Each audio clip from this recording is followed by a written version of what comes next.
ഉൽപാദനം കുറഞ്ഞതോടെ കാപ്പിക്കുരു വിലയിൽ മുന്നേറ്റം തുടരുന്നു. തൊണ്ടോടുകൂടിയ കാപ്പിക്കുരുവിന് 245ഉം പരിപ്പിന് 430ഉമാണ് വില. കാപ്പിപ്പൊടി കിലോയ്ക്ക് 750 രൂപ വരെയും എത്തി. ഏതാനും നാളുകളായി തുടരുന്ന ഭേദപ്പെട്ട വില കാപ്പി കർഷകർക്ക് പ്രതീക്ഷ നൽകുന്നുണ്ട്. ഒരു കാലത്ത് ഹൈറേഞ്ചിലെ പ്രധാന കാർഷിക വിളകളിലൊന്നായിരുന്നു കാപ്പിക്കുരു. ചെറിയ പരിപാലനവും കൂടുതൽ വിളവും മെച്ചപ്പെട്ട വിലയും ലഭ്യമായതോടെ ഹൈറേഞ്ചിൽ കാപ്പി കൃഷി സജീവമായി. ഉപ്പുതറ, ഏലപ്പാറ, കോഴിമല, കാഞ്ചിയാർ, അയ്യപ്പൻകോവിൽ, പുല്ലുമേട്, പച്ചടി, മഞ്ഞപ്പെട്ടി തുടങ്ങിയ മേഖലകളിലാണ് കാപ്പി കൃഷി കൂടുതലായി കണ്ടുവരുന്നത്. ഇവയിൽ പല മേഖലകളിലും എസ്റ്റേറ്റ് അടക്കം പ്രവർത്തിച്ചിരുന്നു. എങ്കിലും ചെറുകിട കർഷകർക്കടക്കം മികച്ച വരുമാനമാണ് ഒരു കാലത്ത് കാപ്പി നൽകിയിരുന്നത്.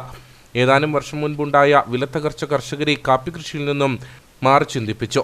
വർഷങ്ങളായി തുടർന്ന വിലയിടിവ് ഏലം അടക്കമുള്ള മറ്റു കൃഷികളിലേക്ക് കാപ്പി കർഷകരെ വഴിതിരിച്ചു. ഇതോടെ ഉൽപാദനവും കുറഞ്ഞു.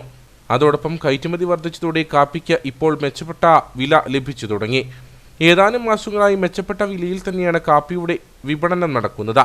നിലവിൽ തൊണ്ടോടുകൂടിയ കാപ്പിക്കുരുവിന് 245ഉം പരിപ്പിന് 430 രൂപയും ലഭിക്കുന്നു.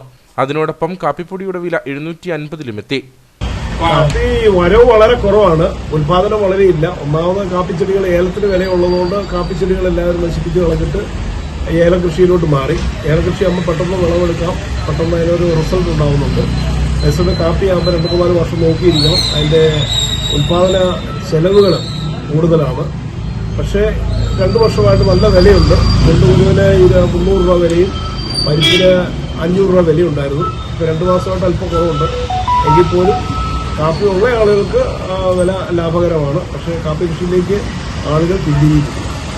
ഏതാനും മാസങ്ങളുടെ ഇടവേളകളിൽ കാപ്പി വിലയിൽ വർധനവും കുറവും ഉണ്ടാകുമെങ്കിലും കാപ്പിപ്പൊടി വില 750ൽ തന്നെ തുടരുകയാണ്. മെച്ചപ്പെട്ട വില ലഭിക്കുന്നത് കൊണ്ട് തന്നെ കാപ്പി കൃഷി ഉപേക്ഷിച്ച കർഷകർക്ക് ഇത് വലിയ തിരിച്ചടിയാണ് നൽകിയത്. അനുകൂലമായ കാലാവസ്ഥയടക്കം ഉണ്ടായതോടെ മികച്ച വിളവും ഇക്കുറി ലഭിക്കുമെന്നാണ് കർഷകരുടെ പ്രതീക്ഷ. എന്നാൽ തൊഴിലാളികളുടെ കുറവും പക്ഷികൾ ഉൾപ്പെടെ കാപ്പിക്കുരുകൾ തിന്നു നശിപ്പിക്കുന്നതും കർഷകർക്ക് വിനയാണ്.